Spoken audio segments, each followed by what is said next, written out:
21세기 사도행전을 쓰며 사는 사람들, 이 시간 진행의 이상진 장로입니다. 오늘은 저 멀리 동유럽에 있는 슬로바키아에서 오신 선교사님 두 분 소개하도록 하겠습니다. 정미연 선교사님 그리고 김국선 선교사님. 안녕하십니까. 만나서 반갑습니다. 우리 선교사님, 우리 시청자들에게 한번 본인 소개 좀 부탁드릴까요? 안녕하세요. 저는 슬로바키아에 2004년도에 와서 지금 2025년까지 교회 개척으로 심시사에 와서 오디오 성경 나누기로 주변 국가들과 슬로바키아에 또 말씀 암송 카드 나누기로 사용하고 있는 예장개혁 하수 정미연 선교사라고 합니다. 반갑습니다. 네, 감사합니다. 옆에 계시는 김옥선 선교사님, 본인 소개 좀 부탁하겠습니다. 안녕하세요. 정미연 선생님과 함께 김국선 선교사입니다. 네, 우리 김옥선 선교사님, 정미연 선교사님 이렇게 함께 해주셔서 감사합니다. 지금 저희들은 슬로바키아에 있는 것은 아니고요. 여기는 크로아티아, 크로아티아의 수도인 자그레브에 있습니다. 네, 우리 GSM 선교대회를 다 마치고 나서 집에 가시기 전에 우리 함께 이 시간을 맞게 해서 너무 감사하고 또 반갑습니다. 네, 초대해 주셔서 너무 감사드립니다. 네, 우리 21세기 사도행전을 쓰며 사는 사람들은요, 전 세계 일방에서 수고하시는 선교사님들을 찾아가서 그들의 사역들을 나누고 또 그것을 통해서 후방에 있는 선교사님들 혹은 후방에 계시는 분들하고 잘 연결이 되어서 후원할 수 있는 기회도 될 수 있고요. 또 선교하고 있는 사역들을 많은 사람들에게 알려서 서로 이 아름다운 선교의 그 역사가 일어날 수 있도록 하기 위한 하나의 프로그램으로 제작되고 있습니다. 예, 선교사님, 그러면 우리 한국에서 뭐 목사님이셨다 그러면 목사님들도 뭐 여러 가지가 있으시더라고요. 처음 때로 예수 믿는 사람도 있고 또 오래전부터 모태신앙인 경우도 있는데 목사님 어느 정도에 속합니까? 저는 모태신앙은 아니고 네. 저희 집에 제가 첫 번째 예수 믿는 신자예요. 네. 어린학교, 주일학교인데 네.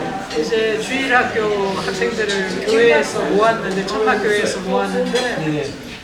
그 교회 프로그램에 가면서 예수님을 믿기 시작했고 네. 그래서 예수 믿게 된 첫 신자가 아, 그렇습니까? 네. 그렇다면 가정의 첫 신자가 되면 이제 그걸 통해서 또 가정들이 또 다 예수를 믿게 되는 결과가 되나요? 지금 그때 처음 시작부터 해서 50년의 시간이 지난 것 같아요. 네, 네. 이제 천막교회, 울산교회가 처음 시작할 때 네. 차 역 앞에서 천막을 쳐놓고 아이들을 부르기 시작했는데 그때 저와 저희 친구들, 많은 친구들, 주변 친구들이 함께 거기에 주일 예배를 하고 연극을 하고 또 아이들과 같이 놀고 그랬었습니다.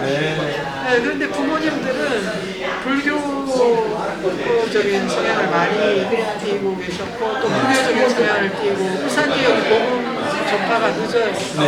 우리 동네에 교회가 없었고 성당 하나만 있었는데 이제 교회가 처음 시작되기 시작하니까 많은 아이들이 교회 프로그램이 너무 재밌고 맛있고 과자 먹는 게 맛있고 또 교회 연극 프로그램 재밌고 하니까 다니곤 했었는데 저희 지역 부모님들은 교회를 가는 걸 추천하시는 분들이 아니고 교회를 가지 말라고 방해하는 그런 쪽이었습니다. 예. 그리고 이제 세월이 지나고 이제 제가 신학교 다니면서 이제 불신자였던 엄마 아버지가 믿는다고 영접을 하셨고 저희 나머지 형제들은 한두 명을 믿는 사람이 있는데 형제 중에 믿지 않는 사람이 아직도 있고요. 선교사님으로서 또 목사님으로서 계신 형제 자매가 있으면 좀 여러 가지 좀 힘든 일들도 없죠. 영적으로 많이 힘든 일들이 있죠. 네. 연말에나 주말에나 아니면 각 행사 이런 데 가족들이 같이 모이게 되면은 가족들이 형제라고 친하게 대해주기보다 종교적인 면에서 많이 배제를 하고 이제 유교 문화, 불교 문화, 제사 문화 이런 게 있다 보니까 너는 예수 믿으니까 여기는 안 와도 돼 하면서 본인들이 또 더 힘들어하는 그런 부분들이 있죠. 그러나 내가 때가 되면 우리가 열심으로 기도하고 구력을 위해서 기도한다면 아니면 부흥화를 위해서 기도한다면 그 어느 때가 하나님께서 이루어주실 줄 믿습니다. 저는 하나님께서 그렇게 하신다고 네, 믿어요. 때가 되어야 되는데 그 때가 언제 때로는 가까울 수도 있고 때로는 멀 수도 있지만 그러나 그 기도의 응답을 하나님께서 분명히 해주시고 있습니다. 네, 감사드립니다. 네, 우리 김홍선 선교사님 가정 어릴 때부터 예수를 믿었었어요. 네. 저희 부모님이 장로 아, 부모님께서 장로님이시고, 네, 그러니까, 선교사님은 저희 모태 시간에 있었어요. 어디서 어린 시절을 보내셨어요? 청남도 충청남도. 네. 군산구 강경 아, 원상금 강경으로 우리 한국 사람들은 저희가 어딘 거 다 아실 거예요. 그렇죠. 네. 저도 논산훈련소에서 훈련받았어요. 예. 자, 그렇다면 지금 우리 선교사님들은 지금 슬로바키아에 와 계세요. 그렇죠. 슬로바키아에 오시게 되면 궁금하네요.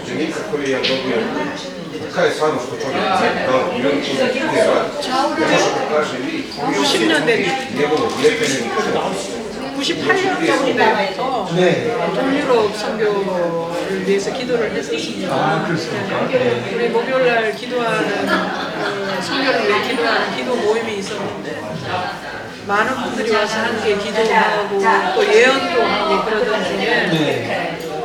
그때 아직까지 동유럽이 활발하게 선교가 없던 그런 시절이었는데 기도하고 예언받아서 하시던 권사님들과 목사님들이 정미연은 나중에 동유럽 선교사로 나갈 거야 그러면서 동유럽 이름을 불러가면서 그렇게 기도를 모일 때마다 같이 해주셨어요. 그런데 그 권사님하고 목사님들이 동유럽 이름이 나라 이름이 생소한 이름이다 보니까 성령 충만해서 이 나라 이름을 말씀하셔놓고는 기도하시고 나서는 잊어먹고 그렇게 하셨어요. 그런데 저는 그분들하고 같이 기도하고 나는 동유럽 선교사로 나갈 거라는 그런 말씀들을 믿음으로 받아들이고 아멘하고 그때부터 계속 동유럽을 듣고 기도를 하고 있었습니다. 그래서 필리핀 양기 선교 후에 앞으로 어느 쪽으로 나가야 되나 그거를 생각하던 중에 동유럽 기도하는 게 생각이 나고 이제는 동유럽으로 마침내 나가고 그러면서 동유럽에 처음 온 게 2004년이었습니다. 아, 그렇습니까? 동유럽도 이런 나라가 있는데 지금 이제 슬로바키아에서 정착하시는 선교학교 나가고 계시죠? 네, 방향이 그렇게 되는데 제가 생각하기로는 이만 동유럽 선교를 하는 거 제일 큰 도시 베를린에 가서 내가 선교사로 살아야 되니까 그런데 거기가 있을 상황이 아니었나 봐요. 같이 동역하시던 사모님들과 친구들이 왔을 때 프라하로 여행을 간다고 했는데 우리를 같이 가자고 초청을 하셨고 그러면서 이제 프라하를 처음 내려가 보는 계기가 됐어요. 그런데 프라하에서 이제 점심을 맥도날드에 들어가서 점심을 먹고 하면서 우리 일행이 그게 단체로 때를 지어서 들어오는 도둑 무리들이 있었는데 우리 맥도날드 음식을 받아와서 휴지통에 다 버리는 거예요. 갑자기 음식을 하나도 먹지도 않고 그래서 우리가 함께 얘기하기를 저 사람들이 왜 음식을 먹지도 않고 쓰레기통에 다 버릴까 이러면 의아해하고 있는 중에 우리 뒤로 와 있던 그룹에 2명 정도 되는 우리들이 가방을 다 들고 도망을 가고 있어요. 우리가 기도하고 있는 중에 그래서 우리가 제가 생각하기를 여기 도둑이 이렇게 많으면 이 도시에 와서 복음을 증거해야 되겠다 그렇게 생각하고 처음 이제 프라하에 머물러 있으면서 앞으로 어떻게 나갈 것인가 동유럽 선교를 그러면서 한인교회 목사님의 초청으로 그 교회에 들어가서 6개월 동안 청년부를 하게 되고 그러면서 이제 6개월 지난 후에 선교사의 길을 가야 되겠다. 슬로바키아를 한번 방문해보자. 그러면서 첫 번째 나온 게 계기가 되어서 슬로바키아에 있게 되었습니다. 머무르게 되었습니다. 잠깐 가서 보자. 잠깐 슬로바키아가 어떤 나라인가 한번 보자. 한 후에 그게 여행 갔던 것이 계기가 되었어요. 슬로바키아를 가자고 말을 하고 한번 가서 보자. 그게 선교를 위한 첫 출발이었던 것 같습니다. 가서 보자. 네. 자, 우리 이 방송을 들으시는 여러분들께서 혹시 선교지를 어떻게 택해야 되는가 하는 것의 아이디어가 여기 있는데요. 먼저 가서 가는 것이 중요하고 또 보는 것이 중요한 것 같아요. 가서 보면 거기에서 하나님의 감동이 있고 또 머물러 감동이 있을 때 그것을 너무 좋아하겠죠. 베를린도 그랬습니다. 베를린에 한번 가서 보자 네. 하는 게 친구들이 찾아오게 되어서 프라하를 오면서 또 가서 보자 하는데 거기서 사고가 터지고 그래서 결국 이제 베를린에서 프라하에서 지금 현재 사역하고 있는 슬로바키아까지 오시게 되고 그때 슬로바키아에는 선교사님들이 한 분 정도밖에 계시지 않았으면 그런데 그 후에 이제 그때부터 계속 지금까지 사역을 하고 계시고요. 현지 교회가 사역을 사역을 하고 4년 정도, 5년 정도가 지난 후에 슬로바키아에 삼성이라는 그룹이 들어오게 되면서 이제 언어가 약하니까 방법소 외국인 경찰서 이런 데서 저희에게 도움을 청해서 폭력으로 전화를 걸어서 부르게 되고 할인들이 들어오면서 초기에 많은 문제들이 있었는데 가서 도와주면서 문제를 해결하고 그러면서 한 몇 명이 모여서 예배를 시작한 게 한인교회를 시작한 교회가 되었고 이제 삼성이 슬로바키아를 철수하면서 한인들은 자연적으로 다 빠져나가게 되고 할인 예배를 하면서 현지인 사역을 함께 했었어요. 그게 계기가 되면서 지금까지 오고 있습니다. 지금 살고 계시는 슬로바키아 그 지역에 한인교회가 많이 있습니까?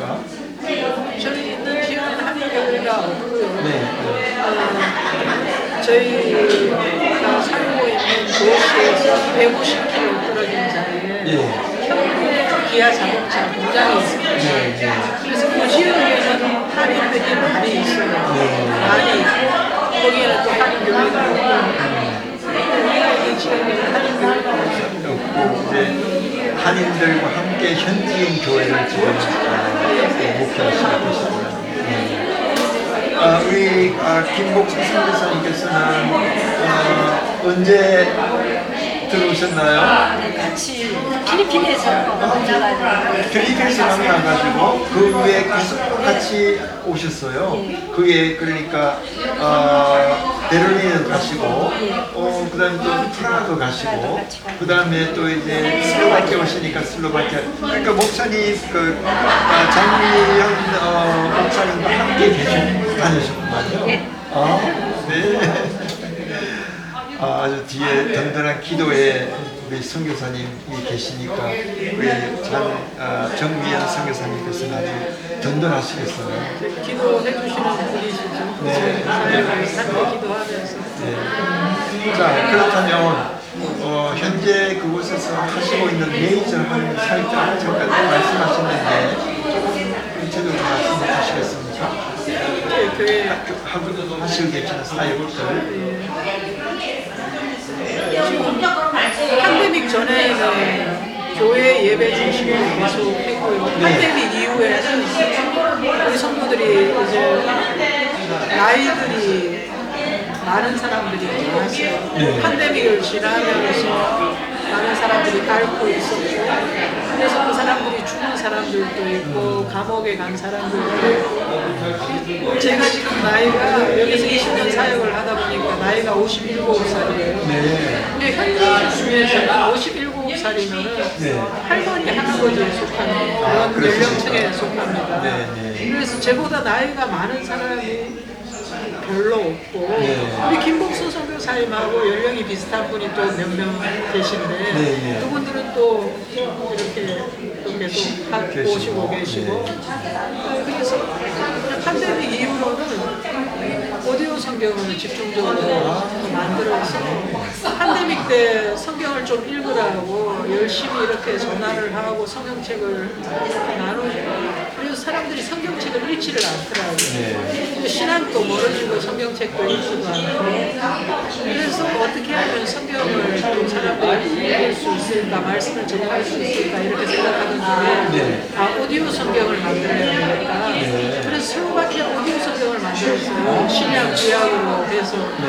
그래서 스피커를 급하게 사서 마침 주변 교회에서 현지 교회에서 500유로를 후원을 해줘서 그 돈으로 크리스마스 때 스피커를 샀어요. 블루투스 스피커를 사서 성도들한테 또 목사님들한테 줬어요. 네. 그러니까 목사님들하고 성도들이 그때부터 성경을 막 듣기 시작하시더라고요. 네. 그래서 또 그 성경을 듣고 계시고 네. 제가 오디오 성경은 그뿐 아니라 한 12년 전에도 신약만 네. 오디오 성경으로 목사님들 대여섯 분한테 나눠드렸어요. 그러면서 팬데믹 끝나고 또 그 성경을 나눠드리니까 그 목사님이 저에게 이렇게 말씀을 하셨어요. 네가 12년 전에 나한테 성경 준 걸 내가 지금까지 계속 듣고 있는데 계속 듣고 계시는 신약인데 신약은 짧잖아요. 그런데 그 집에 들어가면은 성경 스피커를 켜놓고 계속 듣고 왔다 갔다 하시는 거예요. 그런데 네가 지금 나에게 신약도 주고 구약도 줘서 이제는 신약 구약을 마음껏 들을 수 있겠다. 참 감사하다.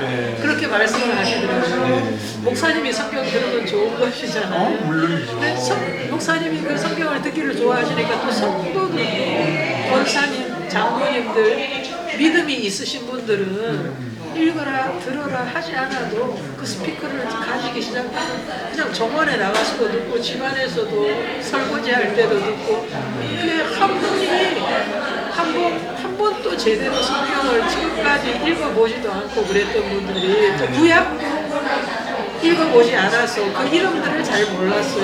뭐 간데사리니, 뭐 벨사사리니 잘 모르는 이름들을 성경을 5번씩, 6번씩, 7번씩 계속 반복해서 들으시더라고요. 그래서 이 성경 듣기 프로그램이 이 현지인들에게 참 좋은 프로그램이구나. 그렇게 결론을 내리고 다른 국가에도 막 전하고 있어요. 네. 지금 성경 읽는 것은 뭐 누구에게도 선교지가 아니라 하더라도 후방에서도 교회에서도 모든 성도들이 다 해야 할 그것이 가장 중요한 그 성경 말씀을 그래서 성경 말씀을 읽음으로써 그 교회에 미친 영향 같은 것도 많이 그걸 한번 생각해보면 슬로바키아가 95% 카톨릭 국가이고 이단들이 많아요. 여호와의 증인, 안식교, 온갖 아브라만, 이름 모를 모든 종교들이 다 있는데 기독교가 워낙 교세가 작고 성도수가 작기 때문에 등록된 교인들이 숫자가 작아요. 우리 개신교를 갖다가 약간 이단식 취급하는 그런 경향이 있어요. 그래서 이 주류를 누리고 있는 카톨릭 같은 경우는 이제 하나님 말씀보다는 신부의 말을 더 많이 듣고 성경 말씀이 이렇게 말을 하더라는 것보다는 우리 신부님이 이렇게 말씀을 하셔서 그걸 이제 자기 믿음의 중요로 삼으시는 경우가 많이 있더라고요. 믿음이 특별해서 슬로바키아는 카톨릭 믿음이 아주 특별해서 새벽 기도도 많아요. 옷을 차려입고 정장을 입고 이제 연세 있으신 분들이 정장을 입고 새벽 기도를 나와서 미사를 드리고 말씀은 잘 안 읽고 안 들으려고 성경 스피커를 나눠주고 하니까 카톨릭 성도 증거들도 같은 성경이니까 하나님 말씀 사모해서 계속 이렇게 듣고 있고 또 개신교 교회 성도들도 그 말씀을 지속적으로 반복해서 계속 들으시더라고요. 네, 그런데 이 교인들이 이전에는 약간 샤머니즘적인 신앙이 있었어요. 누가 뭐라고 그러면 따라가서 또 누가 뭐라고 그러면 따라가서 그 기적 좋아하고 병 나은 거 좋아하고 돈이 갑자기 생기면 하나님의 응답이다 이렇게 얘기를 하고 그런데 그 이후로는 말씀을 들은 사람들이 이제 앞으로 말씀에 반응을 하기 시작해요. 말씀의 진리가 암송 카드가 주어지고 말씀이 주어지면 그 말씀이 어떻게 말씀하나 이런 상황에서 그런 걸 보면서 사람들이 말씀에 더 많이 아멘하고 환합을 하더라고요. 네, 그것이 정말 하나님 또 원하시는 길이시고 또 끊임없는 그 성경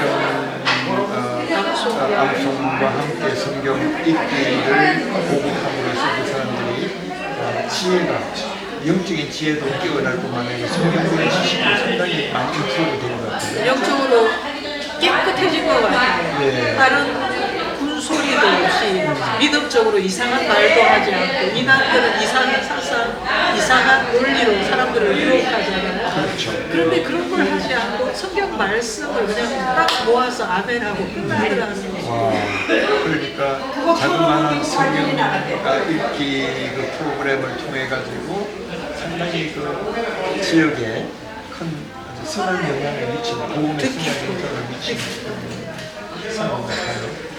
자, 그렇다면 그 성경 읽기 사역과 함께 또 어떤 다른 사역을 하고 계십니까? 인터넷으로 암송 카드 인터넷으로 하고 있습니다. 암송 일주일에 카드. 한 번씩. 네. 8년째 하고 있거든요. 네, 네. 주 그것에 대한 그 어떤 효과라든지 결과는 있습니까?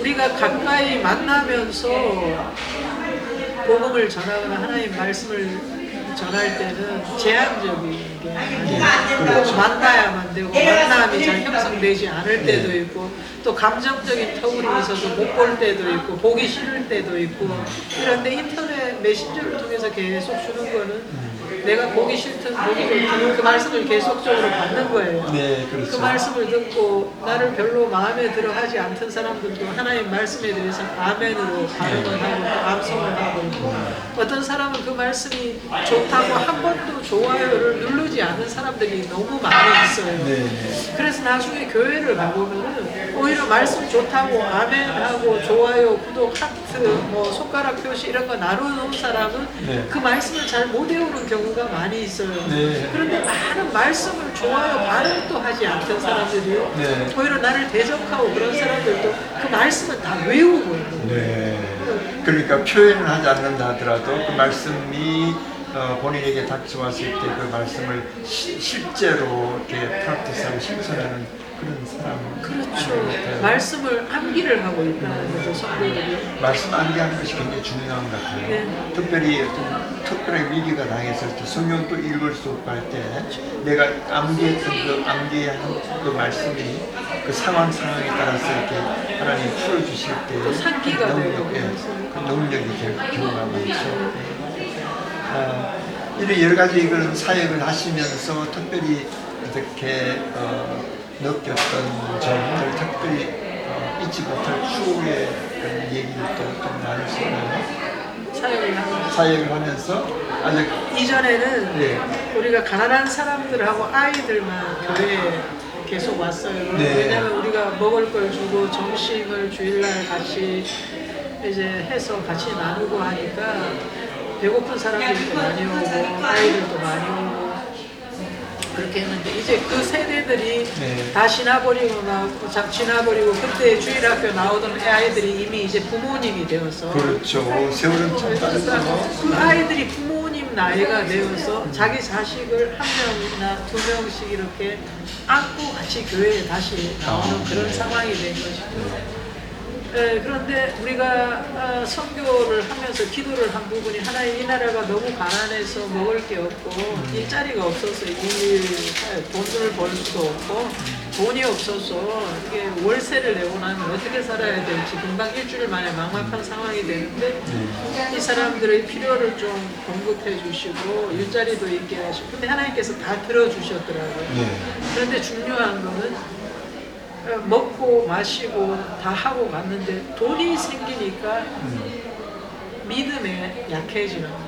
그래서 돈이 생기니까 돈을 서로 이제 바깥으로 다닌다고 교회를 잘 나오지 않는 그런 상황이 되었고 이 사람들이 다시 교회에 연락을 하고 나오게 되는 경우가 있는데 그때가 언제냐면 잘 먹고 살다가 이제는 또 돈이 떨어지고 먹을 게 없을 시점이었고 어려움이 당하게 될 때 다시 교회를 찾게 되더라고요. 그래서 이게 문제화가 되었는데 이전에 우리가 그 사람들을 먹을 것을 나눠주고 식품을 팬데믹 때 이렇게 나눠주는 그런 시스템으로는 또다시 똑같은 시스템으로 더 이상 사용을 할 수가 없는 상황이 됐어요. 이전에 주던 그 음식으로 지는 돈을 버는 이 사람들에게 그 눈에 차지도 않고 마음에 들지도 않고 그게 품질이 좋지도 않은 거예요. 이전엔 즐겨 먹던 그 음식 그리고 또 물가도 올라서 그거하고 동일하게 사주면은 아무것도 그 사람들에게 도움이 되지 못하는 거예요. 그래서 팬데믹 이후에는 방향을 조금 많이 바꿨어요. 어떤 방향을 바꾸셨나요? 음식을 주지 않고 기도를 하는 방향으로 바꿨어요. 애써 그 사람들의 요구를 외면을 하고 열심히 내가 너를 위해서 기도한다. 함께 기도하자. 이러면서 가능하면은 그 사람들의 개인적인 음식 부탁의 요구를 이전 엄마 세대에서는 저희가 없다는 날라주고 고정적으로 한 달에 한 번씩 아니면 한 달에 2번씩 계속 해줬어요. 그런데 그 후세들까지 우리가 이제 음식을 사러 다니면서 또 그 자녀들에게 음식을 나눠준다. 힘도 되지 않고 시간도 되지 않고 그럴 마음도 들지 않았어요. 그래서 이 세대들한테는 그냥 힘들더라도 같이 기도하는 쪽으로 방향을 돌리고 있어요. 함께 기도하자. 내가 너를 위해 기도한다. 그러니까 하나님께서 그 2세, 믿음의 2세 그 세대에는 하나님께서 응답해 주시더라고요. 우리한테 20유로 정도를 요구한 그 2세대 믿음의 가정에 그 가정이 100유로를 기도함으로써 하나님께서 응답해 주시는 그런 증거를 봤더라고요. 그래서 이거 우리가 하지 않아도 기도하면서 하나님의 은혜에 맡기면서 기도하면 하나님께서 이 가정에 응답해 주시구나. 그러니까 하나님께서 그 사람들을 사랑하는 방식이 선교사를 보게 하는 게 아니라 어려운 과정 중에 선교사한테 연락했는데 함께 기도함으로써 하나님께서 이 가정에 응답해 주시구나. 그래서 그 2세대 믿음이 하나님의 이름을 같이 부름으로써 하나님께서 응답해 주시는 그런 과정을 그 가정이 느끼도록 그런 식으로 이렇게 변화를 받게 되었습니다. 그러니까 믿음이 옛날에는 그 엄마 세대 때는 하나의 음식 우리 일주일 한 달에 2번씩 음식이 하나의 주가 됐다면 지금은 오히려 육체적인 그 양식보다는 영적으로 기도하고 말씀으로 그들의 필요를 채워줍니다. 그런데 그 자녀들은 엄마 세대하고 똑같이 음식이 없을 때, 있을 때는 혼자서 잘 먹고 살다가 없을 때 꼭 믿음으로 우리에게 전화를 한다는 엄마하고 똑같이. 그래서 그거를 과감하게 거절을 하고 거부를 하고 끊었습니다. 지금은 이제 어떤 사역들을 중심으로 하나요? 그러면 예배 사역 중심.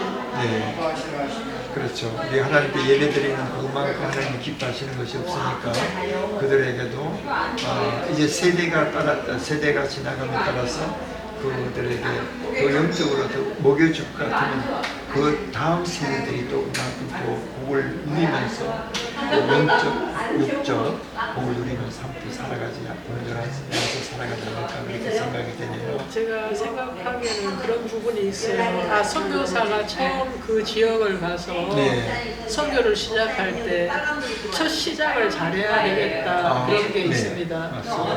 먹는 거를 뿌리고 이렇게 하니까 이 사람들이 없을 때 먹을 게 없을 때 찾는 게 교회다, 선교사다 이런 것보다 같이 그 문제를 가지고 기도하면서 하나님을 찾을 수 있는 그런 신앙까지 우리가 가져오는 게 중요한 게 아닐까 그렇게 생각합니다. 처음부터 이렇게 주는 것보다 풀어서 주는 것보다는 오히려 영적인 말씀과 기도를 그들에게 이렇게 먼저 주었을 때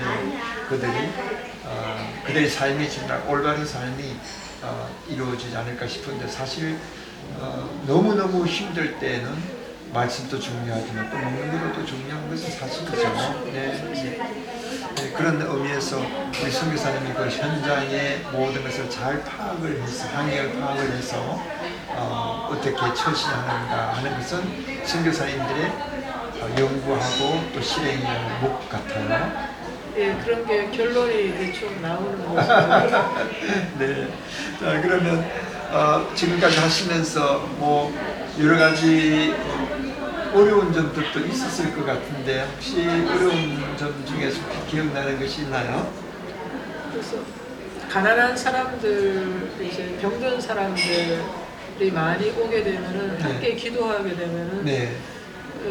기도하면서 또 그 사람들의 아픈 상황이 마음속에 다가오고 환경이 아파오니까 네. 선교사들도 같이 아픈 경우가 많이 있어요. 그렇죠. 실질적으로 몸으로도 아프고 기도하고 나면은 꼼짝도 할 수 없는 그런 아픔이 있을 때가 많이 있었어요. 네.